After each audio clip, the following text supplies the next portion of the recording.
రాహుల్ గాంధీ గారు గ్రహణమని ప్రధానమంత్రి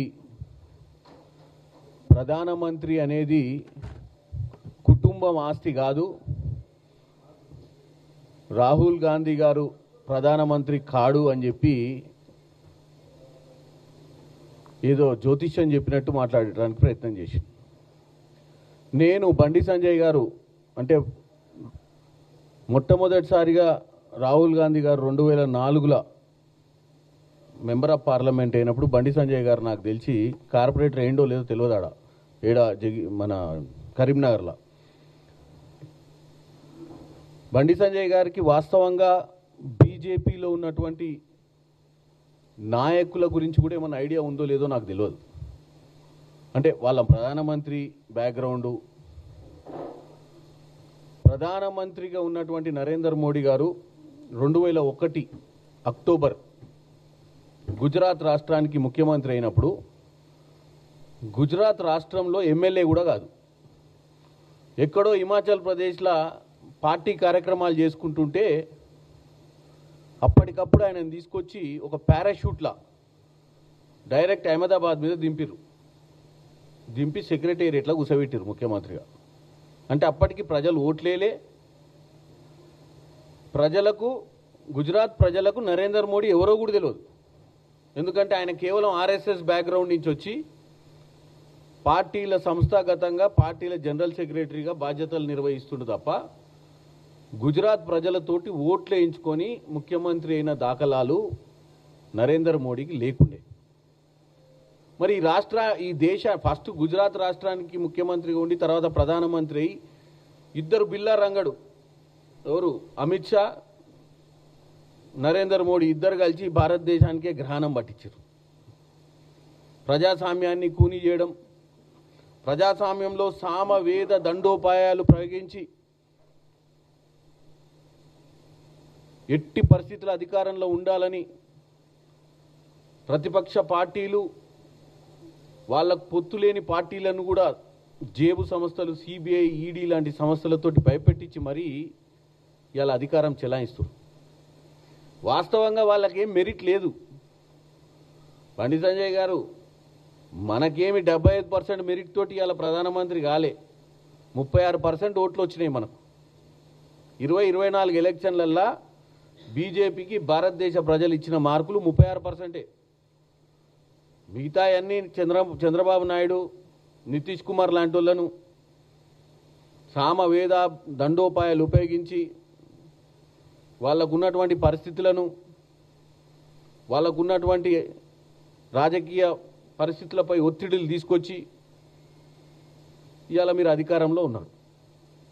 దీనికే చాలా గొప్పగా రాహుల్ గాంధీ లాంటి నాయకుడు గ్రహణం పట్టినట్టు రాహుల్ గాంధీ అంటే ఆయన ప్రధానమంత్రి కాడని, ఈ దేశ ప్రజలు ఎల్లవేళలా బీజేపీకే ఓట్లేస్తారని 36%కే నువ్వు 64% ఓట్లు మీకు వ్యతిరేకంగా పడ్డాయి. మీరు వద్దు, మీ దరిద్రపాలన వద్దని. ఇంకో విషయం చెప్పదలుచుకున్నా ఇదే బండి సంజయ్ గారికి. బండి సంజయ్ గారు రాహుల్ గాంధీ గారు 2004లో మొట్టమొదటిసారిగా లోక్సభకు ఎన్నికయ్యారు. ఆ రోజు ఆయనను మంత్రి పదవి తీసుకోవాలని యూపీఏ 1లో అంటే యూపీఏ 1లో 2004 నుంచి 2009లో ఆయన మంత్రి పదవి కోసం అడిగారు. ఆయన కేవలం నేను పార్టీ కార్యక్రమాలు తప్ప నేను మంత్రి పదవి తీసుకోనని చెప్పి పార్టీ జనరల్ సెక్రటరీ పోస్ట్ తీసుకొని యూత్ కాంగ్రెస్ ఎన్ఎస్యూ ఇన్ఛార్జ్గా పనిచేశారు. 2009లో ఆయనను ప్రధానమంత్రి కావాలని మన్మోహన్ సింగ్ గారే అడిగారు. వద్దండి, మీరే చేయండి, నేను రాజకీయాలు ప్రజల మధ్యనికి వెళ్తా, ఆర్గనైజేషన్ నడుపుకుంటా,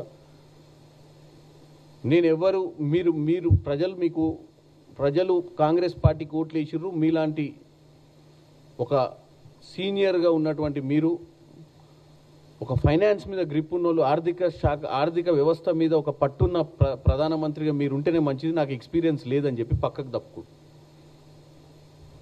అదే రాహుల్ గాంధీ గారికి నరేంద్ర మోడీ గారు లెక్క అసలు ఎన్నికలే కాకుండా ప్రధానమంత్రి కావాలన్న ఆలోచన ఉన్నా, ముఖ్యమంత్రి కావాలన్న ఆలోచన ఉన్నా, ఈ ప్రధానమంత్రి కుర్చీ మీద వ్యామోహం ఉన్నా ఆ రోజే ప్రధానమంత్రి తీసుకుంటాడు. ఇప్పుడు ఆయన ఎన్ని సంవత్సరాలు ఇది 2004, 2009, 2014, 2019, 2020 ఐదోసారి పార్లమెంట్ సభ్యుడైనాక ఇప్పుడు ప్రధానమంత్రి కావాలి, ప్రజలకు మంచి చేయాలని కోరుకోవడంలో తప్పు లేదు. ఆయన గ్రహణమా, ఆయనకు ప్రధానమంత్రి అయ్యే యోగ్యం ఉందా లేదా అనేది దేశ ప్రజలు చెప్తారు.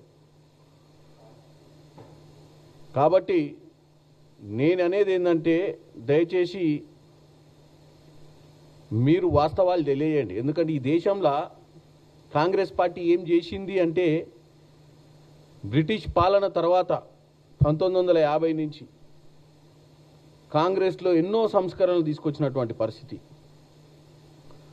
నెహ్రూ గారు 1950 కొత్తగా మన భారతదేశంలో స్వతంత్రం వచ్చిన తర్వాత రాజ్యాంగాన్ని తీసుకొచ్చి ప్రజలను చైతన్యవంతులు చేసి ప్రజలకు వారి యొక్క హక్కులను తెలియజేసినటువంటి పార్టీయే కాంగ్రెస్ పార్టీ. ఈరోజు మనం అందరం ఇలా నరేంద్ర మోడీ ముఖ్యమంత్రి అయినా, ఇలా అమిత్ షా హోమ్ మినిస్టర్ అయినా, ఇలా బండి సంజయ్ లాంటి సామాన్య కార్యకర్త ఈరోజు చిన్న స్థాయి నుంచి ఇలా సెంట్రల్ మినిస్టర్ అయినా, ఇది మనం రాజ్యాంగం తీసుకొచ్చిన హక్కు, ఓటు హక్కు రాజ్యాంగం రాసినటువంటి కాంగ్రెస్ వల్లనే మీరందరూ కూడా ఈరోజు గద్దెనెక్కి కూర్చురు అనే దాన్ని మర్చిపోతూ.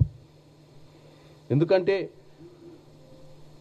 బ్రిటిషర్లు పరిపాలించి భారతదేశాన్ని ఏ స్థితిలో వదిలిపోయారో మీకు తెలుసు. అక్కడి నుంచి దాన్ని నరేంద్ర మోడీ గారు వచ్చింది 2014లో. అప్పటిదాకా ఈ దేశాన్ని జీరో అంటే ఏ స్థాయి నుంచి ఆ స్థాయి దాకా తీసుకొచ్చి నరేంద్ర మోడీ గారికి వదిలిపెట్టిర్రు. ఆయన నరేంద్ర మోడీని ప్రజలు గెలిపించింది వాస్తవమే, సరే ఒకసారి గెలిచిండు. ఇప్పుడు ఎట్లుందంటే వేరే ప్రతిపక్షాలే రాకుండా చేసే ప్రయత్నం కూడా చేస్తారు. ఐఐటీలు ఎవరు తీసుకొచ్చిర్రు? నాగార్జున సాగర్, శ్రీశైలం లాంటి డ్యామ్లు ఇరిగేషన్ కోసం కానీ, విద్యార్థులకు ఐఐటీ కోసం కానీ, ఫారెన్ పాలసీలు కానీ నెహ్రూ గారి ప్రభుత్వంలోనే కదా మొట్టమొదటిసారిగా తీసుకొచ్చి ఈ దేశాన్ని ప్రపంచ పటంలో నిలబెట్టింది. తర్వాత ఇందిరాగాంధీ వచ్చిన తర్వాత బ్యాంక్స్ నేషనలైజ్ చేసి సామాన్యునికి బ్యాంకులకు అనుసంధానం చేసి ఇంక్లూజివ్నెస్ పాలసీస్ తీసుకొచ్చిందే ఇందిరాగాంధీ గారు కదా. గ్రీన్ రెవల్యూషన్, వ్యవసాయము గ్రీన్ రెవల్యూషన్కి ఒక నాంది పలికిందే ఇందిరాగాంధీ గారి సమయంలో. అంతెందుకు పివి నరసింహారావు గారు లిబరేషన్, ప్రైవేటైజేషన్, గ్లోబలైజేషన్ అని చెప్పి టోటల్గా ఈ యొక్క లైసెన్స్ రాజ్ అంటే అప్పటిదాకా ఏం చేయలేం, మనము ఏం ఇండస్ట్రీస్ పెట్టుకోవాలన్నా కష్టము, ఒక సామాన్యుడు వచ్చి ఒక వ్యాపారవేత్త కూడా కావాలంటే కష్టం అన్న సమయంలో గ్లోబలైజేషన్ చేసి అన్నీ తీసుకొచ్చి పివి నరసింహారావు గారు ఓపెన్ సిస్టమ్ తీసుకొచ్చారు కదా మన దగ్గర. ఈరోజు ఇంతమంది వ్యాపారవేత్తలు వచ్చిర్రంటే మీ హయాంలో రాలే. ఇలా గుజరాత్లో ఉన్న అంబానీ అయినా మొట్టమొదటిసారిగా వ్యాపారం చేసుకొని ఆ స్థాయికి ఎదిగింది కాంగ్రెస్ ప్రభుత్వంలోనే. వాళ్ళు ఇచ్చిన ఫ్రీడమ్ తోటే టాటాలు, బిర్లాలే కాకుండా అదానీలు, అంబానీలు లాంటి వాళ్ళు కూడా పైకి వచ్చినటువంటి పరిస్థితి. మీరు వచ్చిన తర్వాత ఈ 5-6 మిగిలిపోయి మిగతా వాళ్ళంతా ఫినిష్ అయిపోయారు. మీరు వచ్చిన తర్వాతనే ఈ దేశంలో ఒక 5 కోసమే మీరు 5-6 కంపెనీలు, 5-6 ఇండస్ట్రీస్ల కోసమే మీరు చేస్తున్నటువంటి వ్యవస్థ ఉంది తప్ప ప్రజలకు కానీ చిరు వ్యాపారులకు కానీ మీరు చేసినటువంటి గొప్పతనం ఏం లేదు.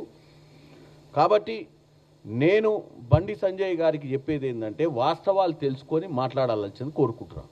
ఇక రెండోది, కిషన్ రెడ్డి గారు 10 సంవత్సరాల పాలన, ఈ 27 నెలల పాలన మీద శ్వేతపత్రం కావాలంటున్నాం. ఓపెన్గానే రోజు చెప్తున్నాం ఏం జరుగుతుందో. ఈ రాష్ట్రంలో 10 సంవత్సరాల పాలనలో దోచుకుపోయినదంతా, దోచుకున్న వాళ్ళు ఎట్లా దాచుకుర్రో, మేము వచ్చిన తర్వాత ఈ రాష్ట్రాన్ని గాడిలో పెట్టడానికి పడుతున్నటువంటి ఇబ్బందుల గురించి కిషన్ రెడ్డి గారికి తెలియని విషయం కాదు. ఎందుకంటే గతంలో ఎమ్మెల్యే ఉండు, ఇప్పుడు లోక్సభలో కూడా గెలిచి ఎంపీ అయ్యిండు. మీరేమి బయటోళ్ళు కాదు, మీరేమి